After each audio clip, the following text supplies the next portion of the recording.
So glad to be here today at Buffalo Books with all of you. And today we're going to be talking about Curiosity of the Finger Lakes, which they have here at the bookstore.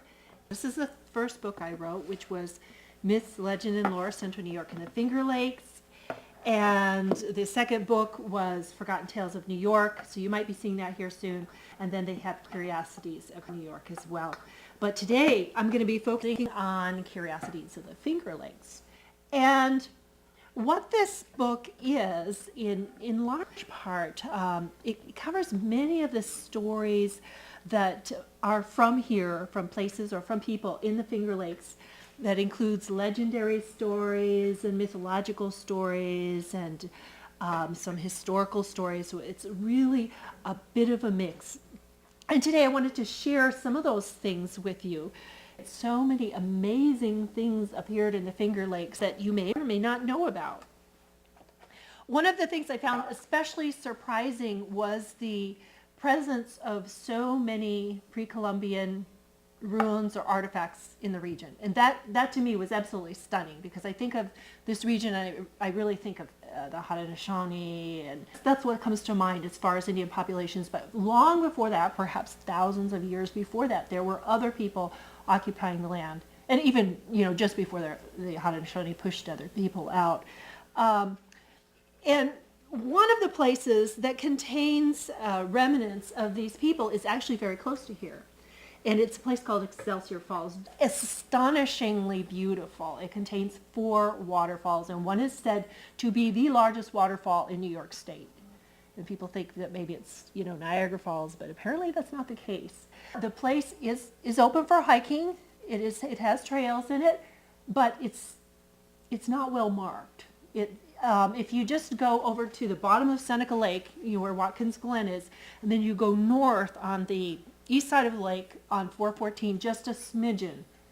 I guess it's just, I think, before the hill. There's the place called Excelsior Glen. And we looked and we didn't see signage.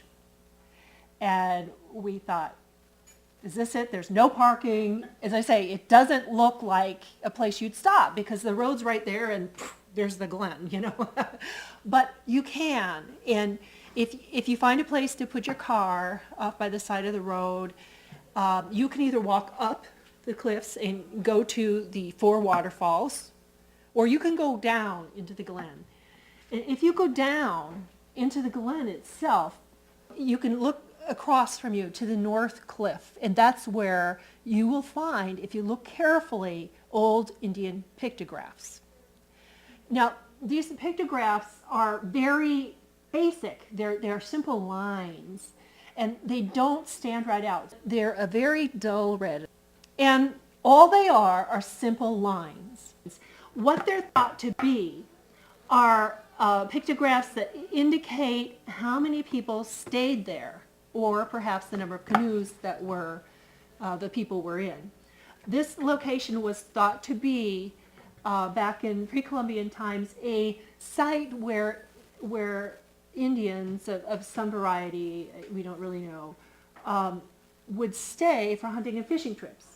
So they would come there, and it was very sheltered because you have large cliffs on either side that are sheltering you. In fact, we went there in the dead of winter. I mean, it was nasty cold, but we were sheltered. We didn't feel the cold like we thought we would. We were dressed warmly, but we did feel the wind because we had these magnificent cliffs on either side of us, and the waterfall's incredible. And when you're there, I mean, you can just imagine this waterfall. It was totally frozen at that point. How it must have been before that road was there, where you would just see the lake, and there you would be in this glen, camped for the night. So it's believed that these people would mark it to show how many people were there, or as they say, canoes. Also, in the 20s and 30s, Boy Scouts used to camp there. And apparently they would find artifacts, sometimes human bones, and whatever else, maybe arrow tips, whatnot, and they would collect them. So, there's ample evidence that this was actually a site where people stayed on a somewhat regular basis. So that was kind of neat. So That's one of the places that, it really surprised me. The place that really, really astonished me, though, was Bluff Point. There's a place that is called the Bluff Point Ruins or the Bluff Point Stonework. It's right in the crux of Keuka Lake. So Keuka Lake's like a Y, and it's right there. And during the 1800s, this place was actually surveyed by two men, very notable men, Wright and Wright.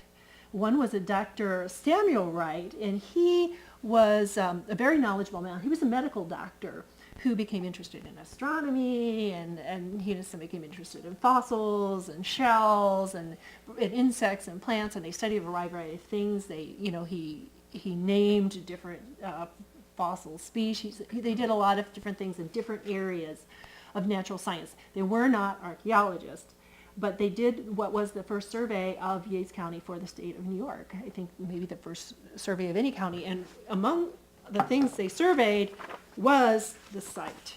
And so we have a very clear image of what it looked like in about 1880.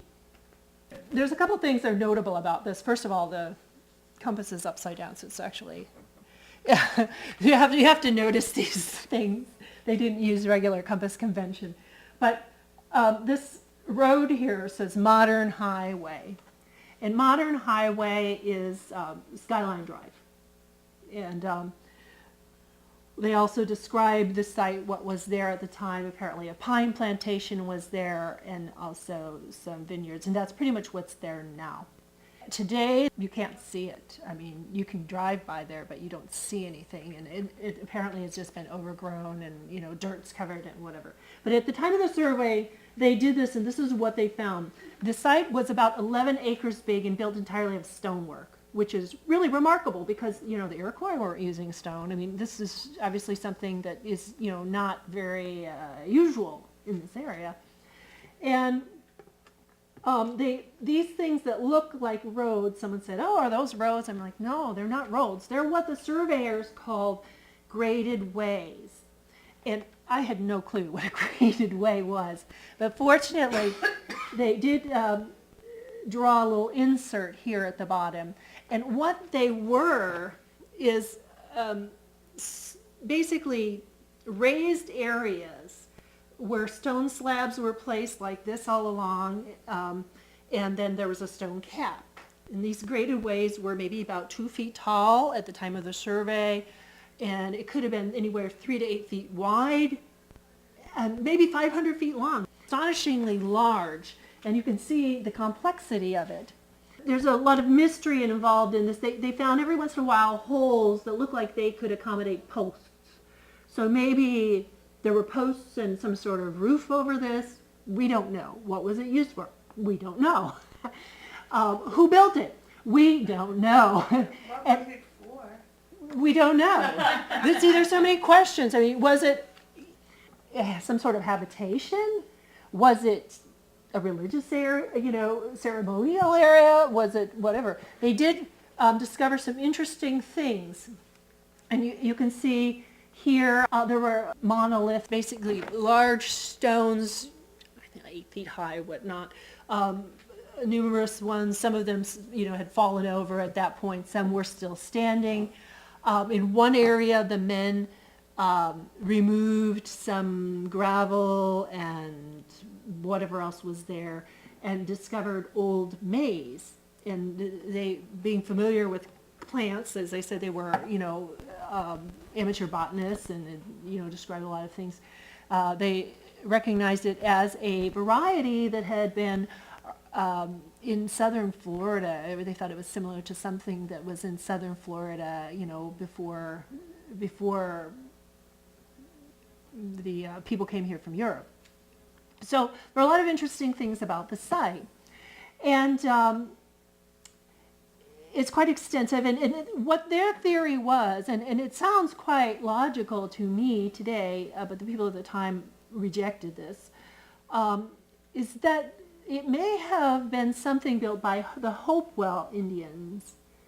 And if you're familiar with the Hopewell Indians, I don't know if you are because they're not from this area. They lived quite some time ago. But Ohio has Hopewell mound builders. Most of the time they did build these kinds of structures that would be described as graded ways by these men, but they often didn't use stone, but sometimes they did.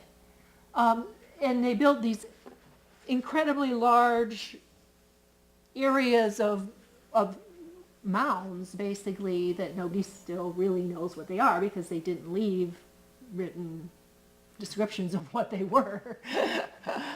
So it's quite a fascinating thing, and the Wrights were amazed at this, and they said they petitioned the state of New York and said, we need to preserve this. There's some work should be done here, maybe some archaeology, whatnot.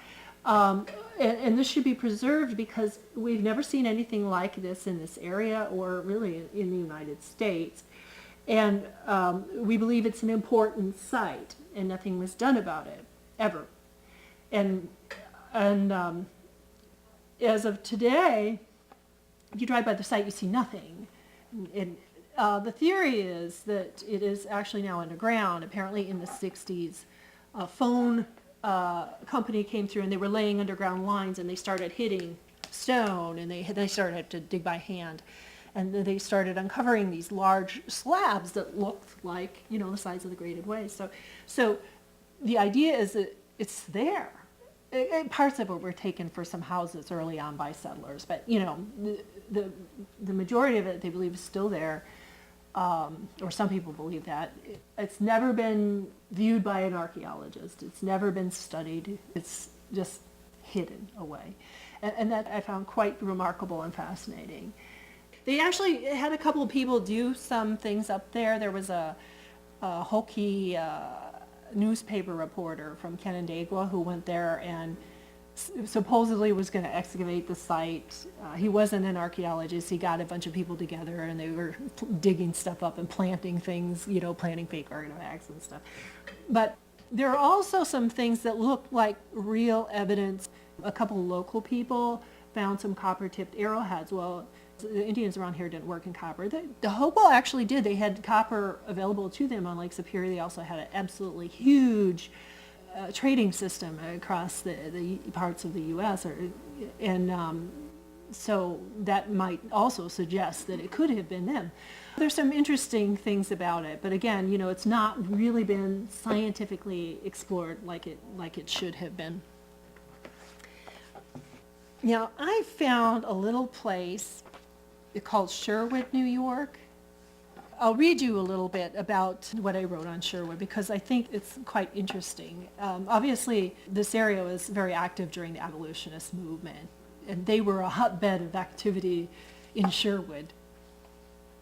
During the abolitionist movement, people of the Quaker faith often played an indispensable role in helping escaped slaves move north to freedom. Early on, it was easy to escape north. One merely had to cross out of Virginia into Washington, D.C. or areas north to be free. However, after the Fugitive Slave Act was passed, it became more difficult. An escaped slave could be captured in the northern states and returned south to the slaveholder. By 1850, then, an escaped slave would have to make his way north and pass the Canadian border before being reasonably sure he wouldn't be returned. Numerous Quakers broke the law by secretly housing escaped slaves on their path to freedom, and Slocum Howland and his family were such people. In 1837, Slocum Howland built a cobblestone store in Sherwood, New York, on what is now Route 34B. Goods, however, were not all that Slocum Howland received. In addition to being a shopkeeper, Howland was also a Quaker and an ardent abolitionist, and his family was of much the same mind. Beyond a doubt, we know that the Howland family did harbor escaping slaves because of the existence of a rare document, a letter to Slocum Howland announcing that 2 escaped slaves were being sent his way. Their names were Thomas and James Hart, and they arrived without baggage in 1860. The Howland Stone Store Museum, which is housed in the old Howland Stone Store, now on the National Register of Historic Places, has the, quote, Underground Railroad pass in its collection. An excerpt from the letter reads, "This note introduced 2 fugitives from slavery in Maryland, Thomas and James Hart, stalwart, vigorous, and young." The story of another group of fugitives traveling north to freedom involves the family of Herbert and Hannah Phillips, who escaped slavery in Maryland and were walking toward freedom in New York State.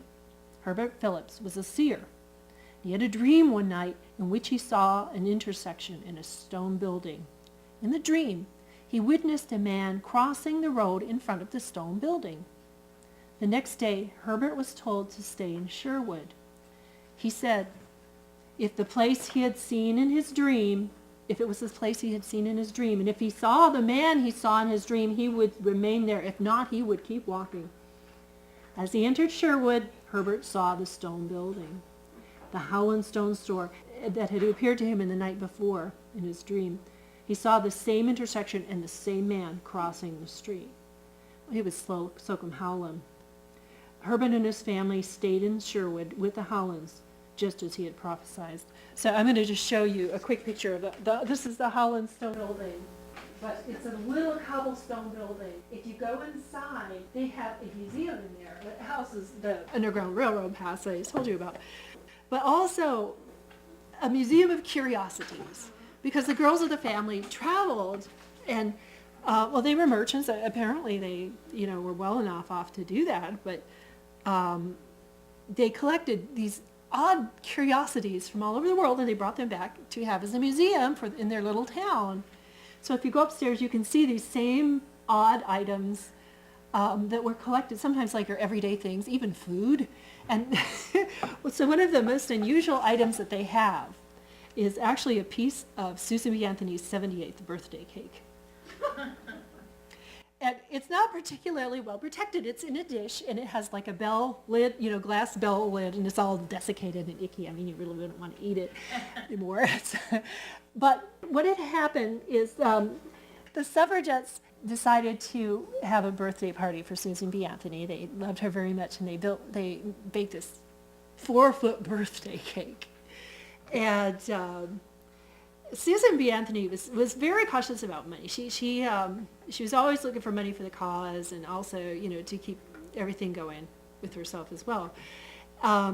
Early on, her family, when she was growing up, had actually gone bankrupt, and they lost everything. I mean, even the creditors wanted to take her mom's spectacles, and then later, when she was working toward the cause, she was running a newspaper for women's rights.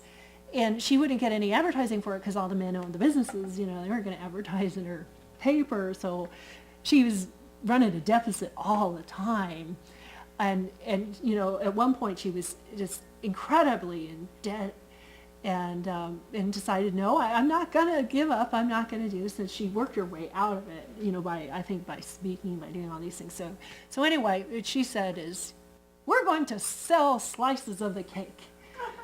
So they auctioned off slices, I guess, of this cake, and you could buy them. And somebody bought this, I guess probably Slocum girls had bought this piece of cake and saved it. So anyway, that's the story of Susan B. Anthony's birthday cake. Let's see. Oh, the ghost deer. I was going to talk about the ghost deer. Oh, those are beautiful. Not far from the stunning beauty of the Seneca Lake shore, you'll discover something positively extraordinary. If you look for it, beyond the unremarkable chain-link fence that separates the old Seneca Army Depot from the civilian world, resides the world's largest herd of white deer, sometimes referred to as ghost deer. The deer first appeared after the Seneca Army Depot was fenced off in 1941, and a small herd of deer became trapped inside the 10,500-acre site. Although many people presume the deer are albinos, in fact, they're leucistic. They have brown eyes, not pink, and they lack any pigmentation in their fur itself. The white deer also have a flattening of the antlers. The first two white deer were witnessed in 1949, and that led some to believe that they were the result of a secret radiation, weapons issue, or maybe some weird experiment that they had been doing at the base. And that idea was really fueled by the fact that there were some queues on that Seneca Army Depot, or places where you had to have the highest military clearance to go. And it was always guarded 24 hours a day. So Some people believe that nuclear weapons were stored there, and maybe these affected what the deer look like. Probably the real reason the deer are white, of course, is that they trapped a very limited population of deer within the confines of the fence, and they interbred, and this recessive trait for the white fur came out. And so the population being protected, because normally a white deer would be picked off because they're fairly visible, they were able to flourish and reproduce, and soon this incredibly large herd of white deer grew basically in the confines of the old Seneca Army Depot.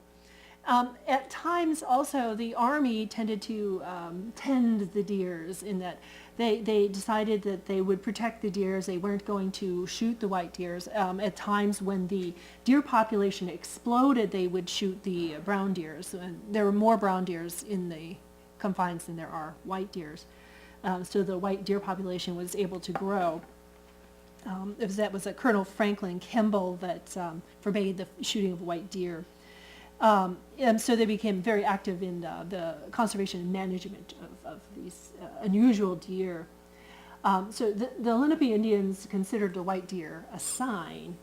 There's a prophecy that when the white deer, when a male white deer and a female white deer appear together, the time has come for people to get together. So this is just another little interesting thing. The depot's right between routes 96 and 96A near Romulus, and it was closed in 2000, and access is restricted still. But there's a group now that has formed called the Seneca White Deer Incorporated, and they're trying to turn that old Army Depot into a conservation area. And I think at certain times, which seem to me undisclosed, they actually do allow people to get in and see the deer. Obviously, in a group, you can't just walk into this old Army Depot. It is still very high fences with barbed wire, I think it is, at the top. So I think that's another really unusual thing about the area. And I don't know, does anybody have any questions? All of your search for any of the book, what was the most surprising thing you uncovered? I'll tell you, I was really surprised at Bluff Point. That just really did surprise me. At the Bluff Point route, I was very surprised at that. There are so many different aspects of it. It's really hard to say, and the things are all so varied. Mm-hmm. You know what? I'll tell you a short story that it's from the Keuka Lake area. It's just a funny little thing, but it happened. We have photographic evidence. It was a beautiful day in 1873 with the sun beaming down over the water when Harry Morse went boating with his mother. Harry and his mother were angling near Brandywine Bay when Harry peered over the edge of his boat into the waters of Keuka Lake. It was then that his mother heard his screams. She turned to find something astonishing. Harry had caught an 8-pound trout with his nose. What a catch it was for a boy of 7. He wasn't thrilled with the event. It seemed Harry had been peering over the edge of the boat when the trout leaped out of the water and affixed itself to Harry's nose. By the time Harry's mother turned around, hearing Harry's cries, the fish lay thrashing on the bottom of the boat. And Harry was crying, his nose bloodied by the magnificent catch. Of course, one has to wonder who exactly caught whom. Harry's mother made quick work of bludgeoning the offensive flopping fish with her oar. Harry and the late trout posed for photographs together. Dr. J.C. Mills photographed Harry, the little trout fisher, with the extraordinary trout dangling in the air from a line. He also photographed Harry, the trout, and Harry's mother, and produced that stereograph. The picture sold like hotcakes, and Harry's Morse's fishtail spread as far as Europe. Harry healed, but the scar always remained. But it didn't deter him, and he later became a steamboat captain on Seneca Lake. He was a steamboat captain on the Marybelle, and it was a really big, fancy steamboat. It was the last making that trip from Penn. And one day there was a horrible storm, and Harry was the captain of the boat, and people were afraid because of the magnitude of the storm, and someone said, "Don't worry, Harry's at the wheel." Well, just so happened that there was a poet on board who then wrote this rather long poem called Harry's at the Wheel, commemorating this amazing captain. Did the boat sink?